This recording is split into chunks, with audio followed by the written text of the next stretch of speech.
Los que mueren por la vida no pueden llamarse muertos.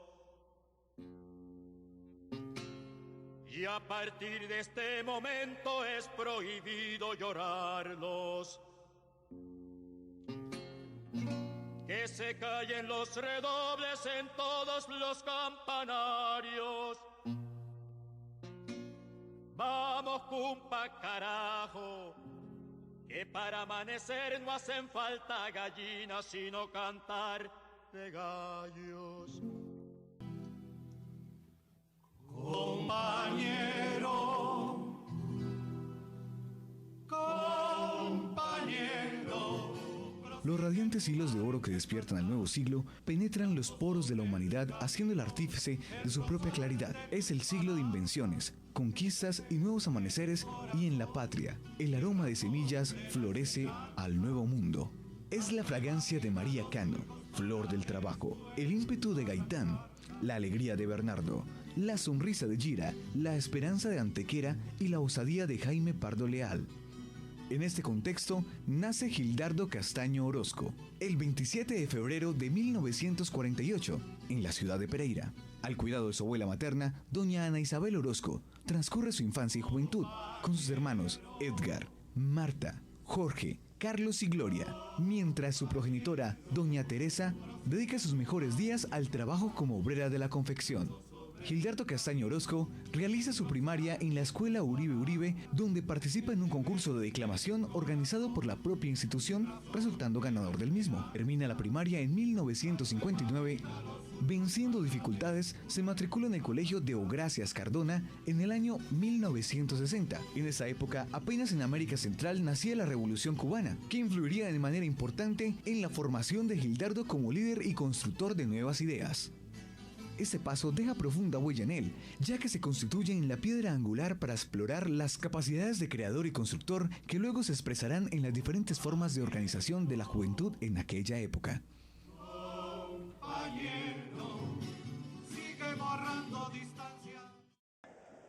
Conocí a Gildardo Castaño desde el colegio, estudiamos juntos en el colegio de Deogracias Cardona y terminamos el bachillerato juntos en 1966. Él estaba en un sexto, como se llamaba entonces, y yo estaba en otro. Para entonces yo militaba ya en la Juventud Comunista. Gildardo, con otro grupo de compañeros muy inclinados al arte, a la poesía, al teatro, tenían una organización que se llamaba Juventud Estudiantil Revolucionaria Católica. Marcaba un poco la diferencia con la Juventud Comunista en cuanto a su carácter religioso, pero la verdad es que tanto ese grupo de jóvenes como nosotros, los que hacíamos militancia, estábamos muy motivados en aquel entonces por todo lo que sucedió en el año 60, en los años 60. La Revolución Cubana, Camilo Torres, el Che Guevara, el hipismo, el LSD, se inicia grandes transformaciones en el seno de la Iglesia, el Concilio Vaticano II, en fin, hay una cantidad de acontecimientos, el rock, que moldearon a la generación de los años 60.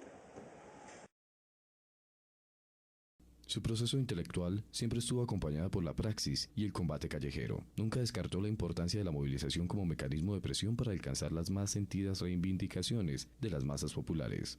Su búsqueda del nuevo conocimiento lo llevó a escribir innumerables documentos partidarios sobre la realidad sociopolítica del departamento y varias obras de contenido económico, al igual que los módulos académicos para la ESAP. Reseñamos algunas de sus obras. Curso básico de Economía Política, Pereira, 1986. Teoría Económica General, Bogotá, 1987. Manual de Presupuesto Municipal, Bogotá, 1988. Las Doctrinas Económicas, Pereira, 1988. Este último patrocinado por la Alcaldía Municipal de Pereira en el mes de diciembre de 1988. No menos importante es de su producción poética, que desde niño inició contándose un libro de poemas y cientos más al amor, la vida y la alegría. Fundamentalmente en la vida magisterial en la universidad, donde lo tuve como profesor de economía en la Universidad Libre, con una cátedra magistral. Por cierto, dejó un legado muy importante en varios libros, que son de consulta todavía en algunas facultades universitarias. Era un tipo universalmente, mentalmente muy universal, era poeta, era prosista, encantaba mucho la canción popular. En ese entonces se destacaban cantantes, cantautores como Leonardo Fabio. Él tenía sus momentos también de bohemia, donde coleccionaba, escuchaba e interpretaba música colombiana.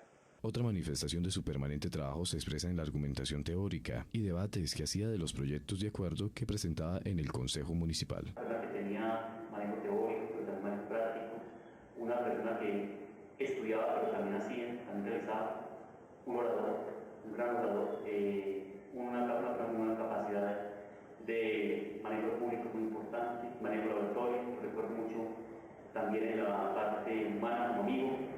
Tanto se podía poner de acuerdo muy fácil con las personas y hacía muy fácil amistad con las personas. Gildardo además, por ese temperamento, esa manera de actuar, rápidamente tuvo acceso a los barrios populares de Pereira, a los sindicatos, por ser él además un sindicalista. Hizo su carrera política precisamente en el trabajo con las masas, que ese es uno de los requisitos indispensables del trabajo revolucionario. Él fue fundador de ANTOC, un baluarte que se tuvo para la defensa de los trabajadores de la salud y la salud de la comunidad. Por eso en los pliegos de peticiones de ANTOC se incluía abrir tantas camas para la comunidad. Primero tuvieron que asesinarlo a él para luego desestabilizar a ANTOC y seguir golpeando las organizaciones populares. Yo conocí a Gildardo en el año 81, que entré a la institución. Ya él venía asesorando los pliegos de peticiones de los trabajadores y en esa época dimos una pelea grande en el Consejo para que la Asamblea Departamental y la Alcaldía nos clasificara como trabajadores oficiales. Él fue la columna vertebral de ese trabajo. Gildardo continúa su trabajo en el magisterio al frente de su organización, de la cual llega a ser presidente, actividad que está íntimamente vinculada a su trabajo en el partido, en el cual ya se perfilaba como uno de los más destacados cuadros del regional. Corrían los años 68 y el magisterio en Risaralda vivía una etapa de ascenso y consolidación en su proceso organizativo. A su interior hacían vida política distintas fuerzas de izquierda y son Albeiro Garcés, Fernando Gómez, entre otros, quienes le proporcionarían la militancia partidaria. Y ya en el 72, en el paro del Estatuto Docente del año 1972, nos volvimos a encontrar, Gildardo y otro grupo de personas, ya no como estudiantes, pero como profesores y sobre todo en la dirección del sindicato de secundaria de ese entonces que se llamaba APRO, Asociación de Profesores de Enseñanza Media de Risaralda. En ese entonces un grupo de activistas nos hicimos cargo de la dirección del paro del magisterio en este sindicato de APRO, por encargo de la junta directiva, y así es como al año siguiente, en el año 73, logramos ya no ser simplemente activistas, sino directivos de APRO elegidos democráticamente en una de sus asambleas. Durante todo este tiempo, hasta su muerte, su asesinato, o sea, desde el año 73 hasta 1988, estuvimos en la actividad sindical dirigiendo APRO en un momento dado, pero también propiciando la fusión del sindicato de primaria con el sindicato de secundaria, lo que hoy se conoce como el Sindicato de Educadores de Risaralda. El movimiento sindical contribuyó mucho, primero, a la fusión de las organizaciones de los docentes, ANDEPED, ANAMAP, APROR y el SER, constituyéndose una sola organización como es el SER actualmente. Fue un compañero que le dedicó mucho tiempo a los vendedores ambulantes, a la organización de los vendedores ambulantes. Inicialmente nos ayudó con la CNTC a constituir el sindicato de empleados públicos del municipio de Pereira, un sindicato del cual hacía parte también su compañera esposa, Mabel, que trabajaba con el municipio. Posteriormente nos ayudó en muchas organizaciones sindicales. Gildardo, más maduro políticamente y convertido en un auténtico dirigente cívico, lo encontramos en las invasiones de los barrios Salvador Allende, José Martí, en la orientación del proceso de consolidación del barrio, la isla y, en fin, en el trabajo cotidiano con su pueblo.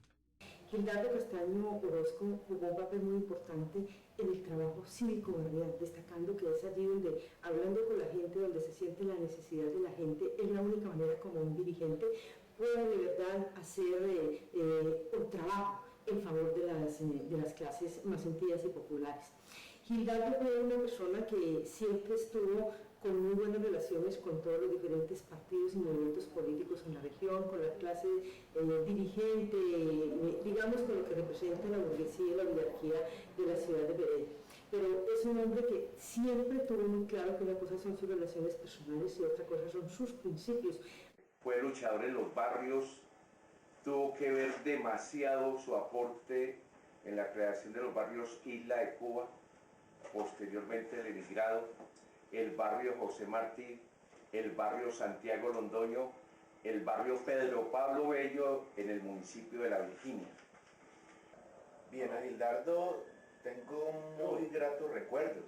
El que más me impactó fue aquel en donde él lideraba una marcha de usuarios de servicios públicos con la consigna de mermar los costos del servicio. Por eso pues, me parece extraño que un concejal liderara una marcha de usuarios a favor de unos mejores costos de los servicios públicos. Igualmente, en ese entonces estaba yo en mis primeros pinos en sindicalismo y recuerdo que algunas veces fuimos al apartamento de él a buscarlo para que nos asesorara en torno a cómo conducir mejor la organización sindical. Bueno, pues mi recuerdo de Gildardo Castaño Orozco es su profunda convicción revolucionaria, su sentido de defensa del pueblo, de defender los derechos del pueblo ultrajados por esta oligarquía criminal y miserable. Tuvimos el primer contacto con Gildardo cuando nosotros aquí en el barrio José Antonio Galán de Pereira, hace como 32 años, por allá por el año 77 o 78, cuando un grupo de obreros zapateros y otros llegamos organizados acá a ocupar las viviendas que habíamos conseguido producto de nuestra lucha. Como había un consenso general que no queríamos juntas comunales porque los politiqueros no eran de nuestro gusto, los politiqueros tradicionales, nos asesoramos de una organización que no conocíamos mucho, pero que alguien nos recomendó, resultó ser la Central Nacional Provivienda. En el 78, muy cerca de la entrega del terreno aquí para los López, en el Emigrado 2, digo en el Emigrado 1, 2, 3, o sea, las tres etapas de cuando eso estaba la vivienda en apogeo.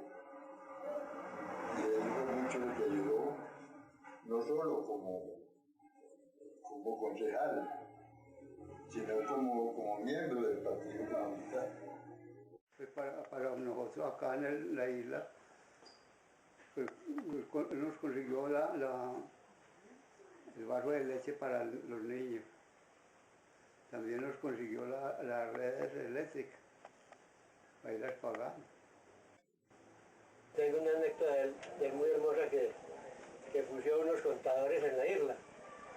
Y entonces nos invitó a esta comunidad y fuimos a las empresas públicas y el hombre les dijo, esos contadores nos van a cobrar estatificación. Y si no es con estatificación, entonces vamos ya a cortarnos ya, a levantarnos, a bajar.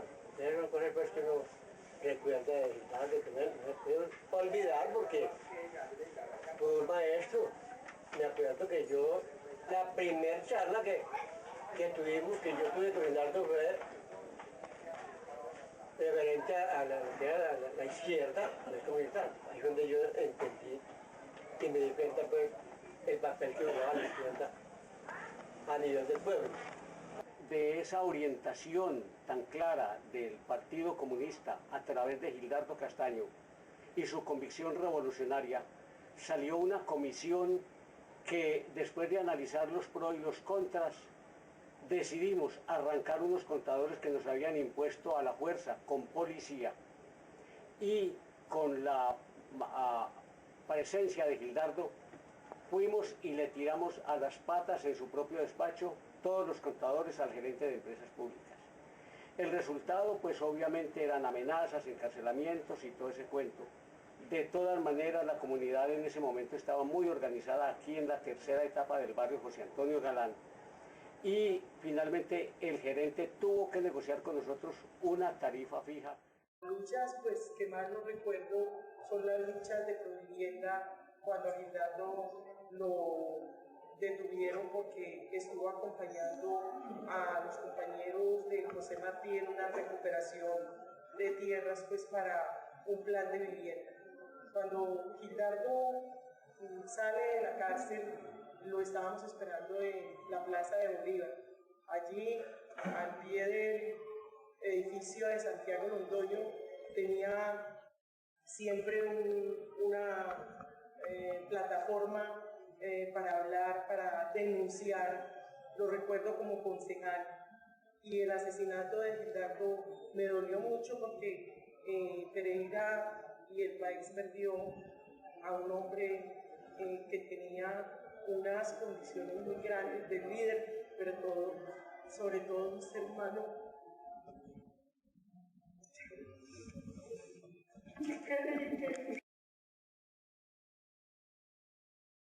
El primer contacto con las ideas revolucionarias lo obtuvo el legendario Pinto Rojas, en casa de quien con sus hijos, Hernando y Eduardo, Gildardo departía. En cierta oportunidad, se tocó el tema de los comunistas a raíz de la afirmación que Gildardo expresaba: los comunistas comen niños. El viejo, con la fraternidad paternal que lo unía con el joven, le explicó que tan solo se trataba de una campaña de desprestigio contra el partido y su ideología. A partir de ese momento, don Luis Ángel se convierte en un consejero y orientador de aquel inquieto muchacho que vivía con intensa expectativa la vida. Su actividad partidaria le permitió desarrollar iniciativas de carácter intelectual y preparar el documento Crecer al calor de la lucha de masas por la apertura democrática, que se constituyó en una herramienta de trabajo para la construcción del Partido del Proletariado. Él, como un auténtico organizador, se dedicó al estudio y a la enseñanza, explicando y discutiendo los mecanismos de crecimiento y asimilación de los nuevos afiliados.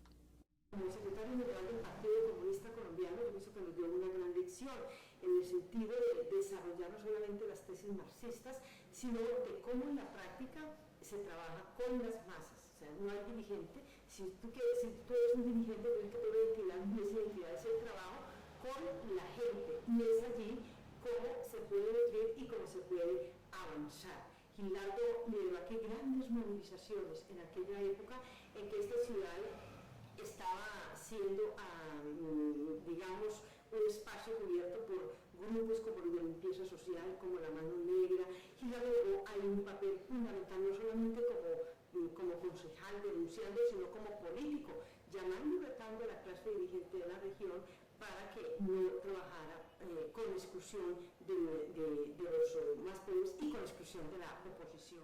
Es el Consejo su nuevo escenario político, donde con mayor vigor defiende sus ideales y de los trabajadores. Al llegar Gildardo al Consejo, se conforma el Frente Parlamentario Revolucionario, integrado por los concejales Gabriel Darío Londoño, el representante de la ANAPO, Luis Enrique Arango Jiménez, del MOIR, Gildardo Castaño y Héctor Mendoza, en representación de la Unión Nacional de Oposición. Gildardo era una persona pues completamente destacada dentro del medio, dentro del rol del Consejo Municipal. Gildardo desde muy temprana edad se desempeñó como un gran dirigente, siempre destacado en cualquiera de las actividades, llámese profesoral, llámese sindical o llámese concejal del municipio de Pereira. porque tenía unas ideas y unos planteamientos supremamente claros y en beneficio de la ciudadanía, en beneficio social siempre, y orientados exclusivamente a servirle a la comunidad. Esto diferenciaba ampliamente a sus compañeros de consejo que en su gran mayoría, y lo siguen siendo aún, están dedicados pues al oficio personal individual, mientras que Gildardo siempre pensaba era en el tema integral, en el tema de ciudad, en el tema de servirle a la comunidad y de presentar proyectos no que favorecieran a una persona en particular, sino que favorecieran toda la comunidad en orden general. Gildardo Castaño, sin duda alguna, fue un concejal estrella, así se le calificó en muchas ocasiones. Fue ponente o proponente más bien de muchísimos proyectos de acuerdo, entre los que se destacan, por ejemplo, los que tienen que ver con la hacienda pública. Él procuró siempre reforzar los ingresos del municipio, los que tienen que ver con la participación de la ciudadanía en los asuntos municipales, los que tienen que ver con la posibilidad de que Pereira adquiriera la autonomía suficiente en materia de producción de energía. Él fue uno de los abanderados de las microcentrales que se conocieron y aún se conocen con el nombre de Senegal, de Belmonte, por ejemplo. Y en ese orden de ideas, Gildardo siempre fue un hombre que estuvo en la iniciativa, proponiendo debates y proponiendo programas para el municipio que sin duda alguna han significado un punto de referencia importante para el ejercicio de cualquier concejal o concejala de la ciudad. Llevó proyectos demasiado importantes a este consejo municipal, como fue el vaso de leche, como fue subsidiar en vivienda a muchos pobladores, porque Pereira ha sido una ciudad de migración desde la primera y la continua violencia en estos momentos que continúa en Colombia. Fue asesinado por el paramilitarismo, sindicados, el grupo Los Magníficos, con sede en Puerto Boyacá y Dorada. Algunos de ellos parece que fueron también en su guerra contra sectores populares, en sus asesinatos y masacres. Yo me desempeñaba como secretario general de la alcaldía de Pereira en representación de la Unión Patriótica. Un mes antes, Gildardo, de manera muy clara y precisa, me informó en el despacho de la secretaría que el DAS le había retirado la escolta por considerar que su nivel de riesgo ya era mínimo, a lo cual yo le manifesté mi preocupación porque sabíamos todos que eso no correspondía con la realidad, lo cual lamentablemente se materializó o se confirmó el 6 de enero de 1989. Esas metas que en ese entonces levantó el compañero Gildardo Castaño todavía siguen vigentes y es necesario recoger la gran enseñanza en esa lucha política, sindical, de barrios, que hoy que conmemoramos un aniversario más de su desaparición, de su aleve asesinato, nos permite recoger sus enseñanzas y considerarlo como una luz y un guía para las nuevas luchas que es necesario orientar y coordinar con el pueblo risaraldense para lograr esas metas y esos objetivos que en esa época trazó el compañero Gildardo. Gildardo estará vigente siempre que un niño tenga hambre, siempre que haya un trabajador maltratado por el patrón y por el Estado. Gildardo Castaño Orozco y los demás revolucionarios tendrán plena vigencia y es una obligación moral de nosotros seguir con esas banderas de dignidad, de dignificar la vida del trabajador y su familia. Esa es la lucha, ese es el legado que Gildardo Castaño Orozco nos dejó, luchar porque los hijos de los trabajadores y los trabajadores tengan la vida digna que se merecen como creadores de riqueza y constructores de paz. Hermano, compañero, tu corazón oye brotar la primavera, que como tú soplando irán los vientos. Ahí enterrado cara al sol, la nueva tierra cubre tu semilla, la raíz profunda se hundirá y nacerá la flor del nuevo día.